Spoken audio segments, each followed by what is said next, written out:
Bonjour à tous. Voilà, nous reprenons nos 10 minutes avec la Vierge Marie, nos 10 minutes de la Vierge Marie. Lorsque j'enregistre cette petite vidéo, nous sommes le 25 mars, jour de l'Annonciation. C'est à la fois une fête christologique, c'est-à-dire une fête qui concerne d'abord Jésus, le Christ, le jour où le Verbe s'incarne dans le sein de la Vierge Marie. C'est le début de notre rédemption. Mais c'est aussi une fête mariale, puisque celle qui a dit oui, c'est la Vierge Marie. Et alors, justement, je voudrais vous lire un texte de Saint Bernard, qui est tiré d'un sermon sur les louanges de la Vierge Marie. Et voici ce qu'il dit. Il s'adresse à la Vierge Marie. « Tu l'as entendu, ô Vierge, tu concevras un fils, non d'un homme, tu l'as entendu, mais de l'Esprit Saint. L'ange, lui, attend ta réponse.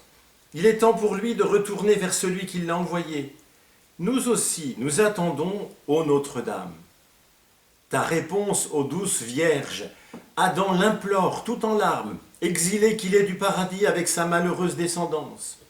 Il l'implore Abraham, il l'implore David, il la réclame tous instamment les autres patriarches, tes ancêtres, qui habitent aussi au pays de l'ombre de la mort. Cette réponse, le monde entier l'attend, prosterné à tes genoux. Et ce n'est pas sans raison, puisque de ta parole dépendent le soulagement des malheureux, le rachat des captifs, la délivrance des condamnés, le salut enfin de tous les fils d'Adam, de ta race entière. Ne tarde plus, Vierge Marie. Vite, réponds à l'ange, ou plutôt par l'ange, réponds au Seigneur. Réponds une parole et accueille la parole. Prononce la tienne et conçois celle de Dieu. Profère une parole passagère et étreins la parole éternelle. Pourquoi tarder? Pourquoi trembler? Crois, parle selon ta foi et fais-toi tout accueil. Que ton humilité devienne audacieuse, ta timidité confiante.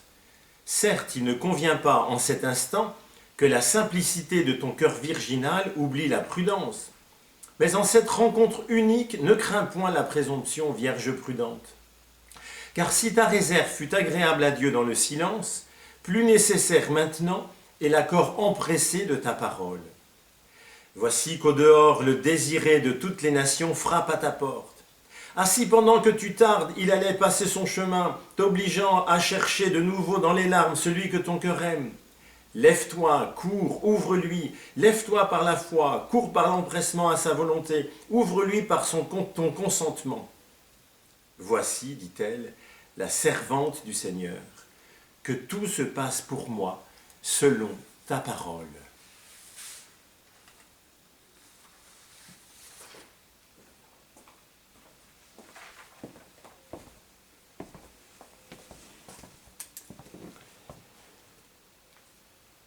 Et voici une prière de Sainte Rita.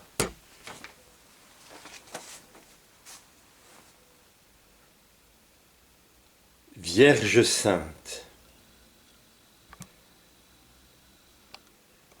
au milieu de vos jours glorieux, n'oubliez pas les tristesses de la terre.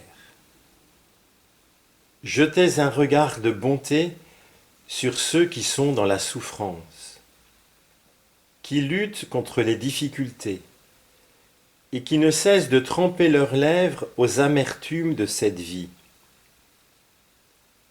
Ayez pitié de ceux qui s'aimaient et qui sont séparés. Ayez pitié de l'isolement du cœur.